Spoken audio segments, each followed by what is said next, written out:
oyentes de Radio Sefarad y bienvenidos a esta última entrega de Judíos en Tierras Islámicas con Mercedes García Arenal. Hola, ¿qué tal? Hola, buenas tardes.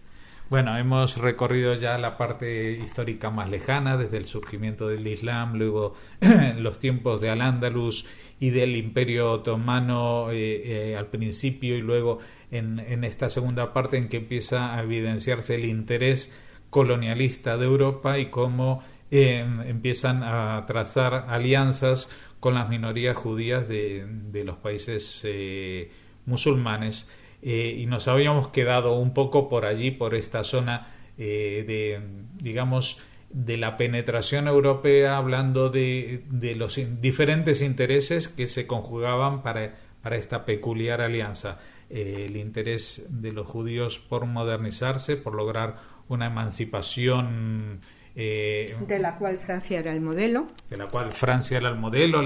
Que Napoleón había acercado a las orillas del norte de África, y cómo justamente a partir de esa misma época, pues Europa occidental se abre a los judíos o permite que los judíos se integren de una manera distinta, más orgánica, y eso produce un avance no solamente económico, sino también cultural, político, la situación que va a marcar una diferenciación entre los judíos de Europa occidental o de Europa, digamos, los ashkenazíes, en contraposición a los judíos a veces llamados sefarditas, pero en realidad que incluye a los orientales. Claro, incluso a los que son de países, digamos, de países musulmanes, por llamarlo de alguna manera, porque los sefardíes, algunos se fueron a Europa, aunque la mayoría se fueron a países musulmanes. Sí, y además en esa denominación se incluye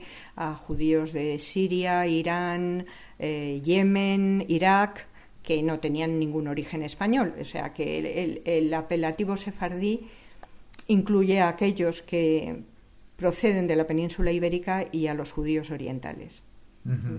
Bueno, hoy en día ya se está haciendo esa diferenciación. Efectivamente, pero que hay veces que se usa así de una manera más genérica o más amplia. Y hablábamos de que ese es el momento que empieza a haber como un sorpaso, ¿no? Como se dice en política. Sí. Es cuando los judíos de Oriente, que tenían una situación más acomodada, incluso una mejor... estaban en una mejor disposición respecto a las autoridades, no habían tantas masacres como habían sucedido en Europa en la Edad Media y hasta unos siglos después en la Edad Moderna, pero a partir del siglo XVIII-XIX eso empieza a cambiar. Eso empieza a cambiar porque cambia también la situación de las poblaciones y de las sociedades en las que viven. Digamos que son más pobres porque pertenecen a países más pobres, pero... en países como Irak y como Egipto y como Siria, sobre todo conozco mejor lo de Irak y Siria, los judíos tienen un papel muy integrado y muy preponderante hasta la Segunda Guerra Mundial y participan muy activamente de corrientes laicas, seculares, de partidos políticos comunistas o filomarxistas que quieren unas sociedades más avanzadas y más secularizadas, aunque todo esto convive también con una tradición riquísima de judaísmo, de conocimiento de la Torá, del conocimiento del hebreo, de impresión de textos tradicionales. Ambas cosas se dan. Sí. Se da también incluso una literatura muy rica y muy destacada escrita por judíos en árabe. Es decir, que todavía los judíos siguen participando muy activamente de la vida y de la cultura de los países en los que viven. Esto en realidad sucede hasta el 40 y pico.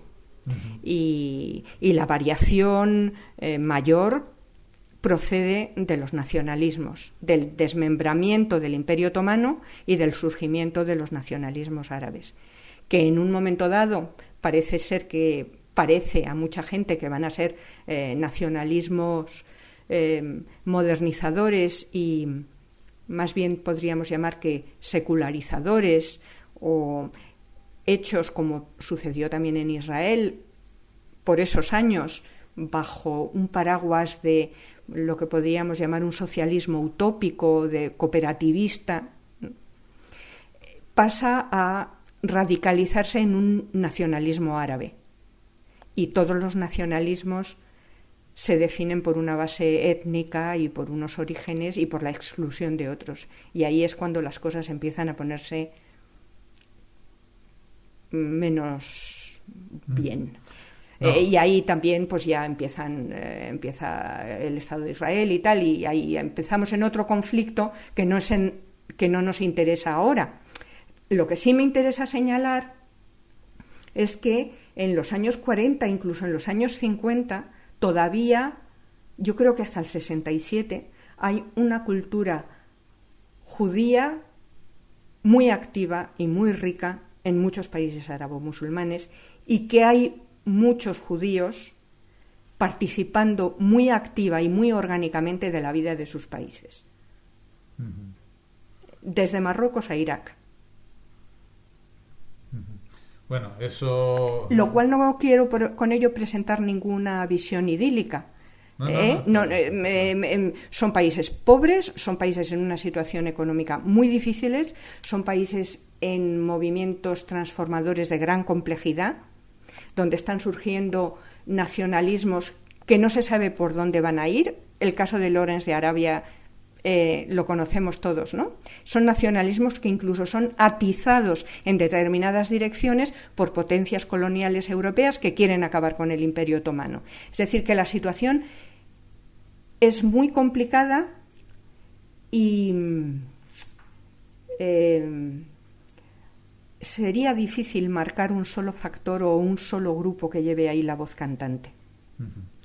Bueno, como hemos llegado ya a como quien antes dice, de ayer. Antes de ayer, pues vamos a dedicar estos últimos minutos, si te parece, Mercedes, un poco a destacar figuras que nos recuerden la importancia que tuvieron los judíos dentro de estos países árabes, ¿no? Hay figuras muy antiguas de esto, desde el propio Maimónides, que aunque salió de España por el fanatismo de esa época aquí en España, pues encontró cobijo justamente en tierras islámicas, en Fustat, e incluso fue el médico del que le quitó la Tierra Santa a los cristianos, ¿no? De alguna manera. Claro, porque esto es lo que tú dices, ¿no?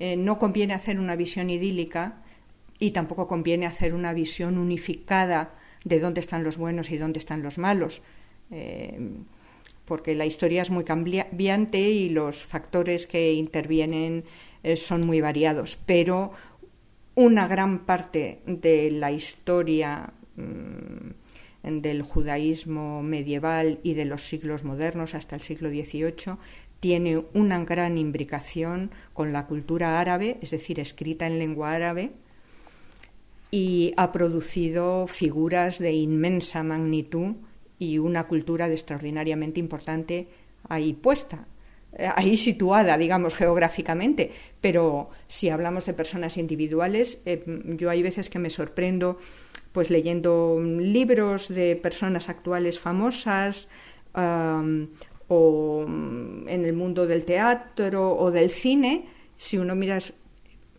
la cantidad de, por ejemplo, Jacques Derrida, el famoso filósofo francés, Jacques Derrida es judío argelino. Uh-huh. El famoso periodista y director del Nouvel Observateur, Jean Daniel, igualmente. Uh-huh. No solo es argelino, sino que participó muy de primera mano en el FLN, en el movimiento de liberación y de independencia de Argelia.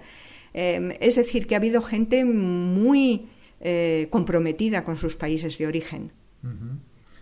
Bueno. Y del donde han salido gentes brillantísimas. No pensemos que aquello era un agujero negro de pobreza, oscurantismo y retraso, ¿no? Ha salido gente de ahí muy brillante y con mucha inteligencia y con mucho bagaje cultural. Uh-huh. A mí me gustaría dedicar, aunque solo sea un momentito, a una judería de un país que no es realmente, nunca lo ha sido un país musulmán, pero que ha estado al borde, ¿no? Italia, los judíos de Italia siempre han tenido un contacto muy estrecho, digo Italia, digo las repúblicas de Venecia, etcétera. Sobre todo Venecia.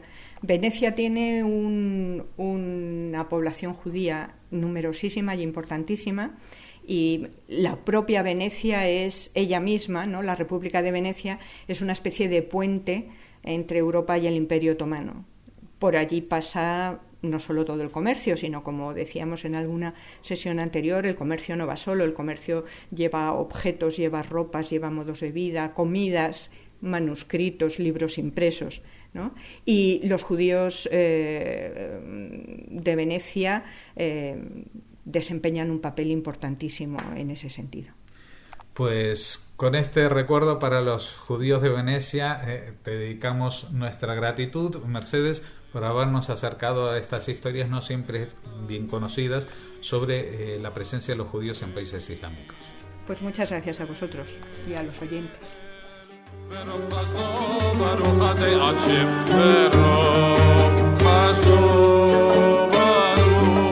Adei Hashem Techi